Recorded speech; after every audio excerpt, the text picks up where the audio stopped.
Okay, so let's jump right in. Back in 2019, this really strange headline started making the rounds. The United States wanted to buy Greenland. I mean, it sounds like something from a dusty old history book, right? But nope, it was totally real. So that's what we're digging into today. Why on earth does America seem to want Greenland so badly? I mean, really, just think about that for a second. We're talking about a massive island that is what, 80% covered in a giant sheet of ice? On the face of it, the whole idea just sounds kind of ridiculous.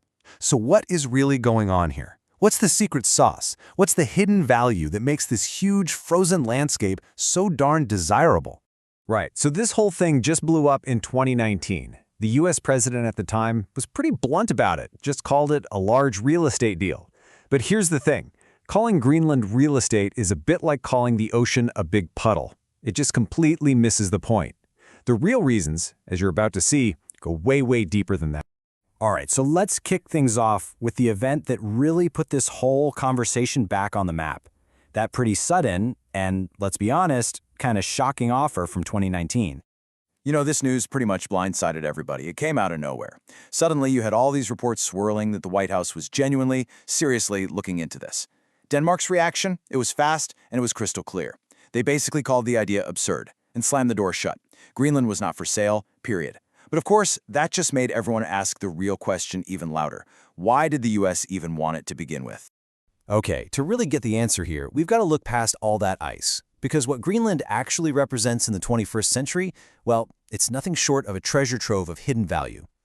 And this really gets to the heart of the matter, doesn't it? The common perception, what most of us picture is this remote, barren wasteland of ice. But the reality? The reality is it's a major geopolitical hotspot, packed with strategic value and natural resources. And that value, it's only going up. First off, let's talk pure military strategy. Just picture Greenland as this giant, unsinkable aircraft carrier sitting right at the top of the world. It's already home to the Thule Air Base, which is an absolutely critical U.S. facility for missile defense and surveillance. Then you've got its location. It overlooks something called the GIUK Cap. That's the passage between Greenland, Iceland, and the UK. It's a massive naval choke point, perfect for keeping an eye on ships coming out of northern Russia. And if that's not enough, as the Arctic ice melts, new shipping lanes are opening up. And guess what? Whoever has a foothold in Greenland gets a huge say in who controls that future trade. And then there's the stuff that's literally buried under all that ice. Geologists are pretty sure Greenland is sitting on these massive, untapped reserves of oil, gas, and all sorts of minerals like iron ore and zinc. But the real jackpot, the thing that makes today's global economy tick, is something else entirely. We're talking about a potentially enormous supply of rare earth elements. So, what are these rare earths anyway? Well, think of them as the secret ingredients that make our modern world possible. Seriously, they're in the smartphone you're probably holding, they're crucial for electric vehicles, and they're in the most advanced military tech. The tricky part is that, right now, China pretty much dominates the global supply chain. So for a country like the United States, finding another stable source of these minerals, that's not just about economics. It is a full-blown national security issue.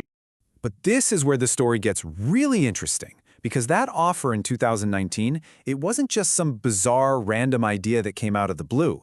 Nope, it was actually just the latest chapter in a story that the US has been a part of for, well, more than 75 years.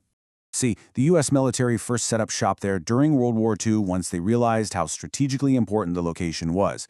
But the real bombshell moment came just after the war ended. In 1946, President Truman's administration secretly, and I mean secretly, tried to buy the entire island. So yeah, this isn't a new idea at all. It's a very old one. And we're not talking pocket change. Back in 1946, the offer on the table was $100 million. Now that's more than $1.5 billion in today's money. And guess what happened? Just like in 2019, Denmark said no. This whole thing just proves that America's interest in Greenland isn't some new fad. It's a consistent, long-term strategic goal. So what have we got? We've got huge strategic value, we've got a ton of resources, and a long history of American interest. But what about Greenland itself? Where does all this leave the people who actually live there? Well, today they're caught right in the middle of a really complex geopolitical triangle. Let's break it down. You've basically got three main players, and they all want different things. You've got the United States, which wants to secure all those strategic goodies, the military locations and the resources. Then, you've got Denmark, which wants to maintain its sovereignty and its influence. And then, most importantly, you have Greenland itself. There's a powerful independence movement there that sees all those natural resources as the key, the ticket, to finally becoming their own nation. And this is where the central tension really lies. The people of Greenland want to forge their own path, but to do that, you need money, you need economic power. And where does that power come from? From the exact same resources that a superpower like the US has its eyes on. All of this is happening while Denmark is, understandably, not so eager to let go. It's become a high-stakes geopolitical tug-of-war, and it's all playing out on the ice. Which brings us right back to the biggest question of all. What does the future hold for Greenland? As the world's ice melts and everyone's attention turns northward, will Greenland finally get to be its own independent nation, bankrolled by its incredible natural wealth? Or is its strategic value just too great? Will it end up simply trading one outside power for another, becoming a key asset for a global superpower? The answer to that question isn't just going to decide the fate of an island. It's going to help shape the future of the entire Arctic.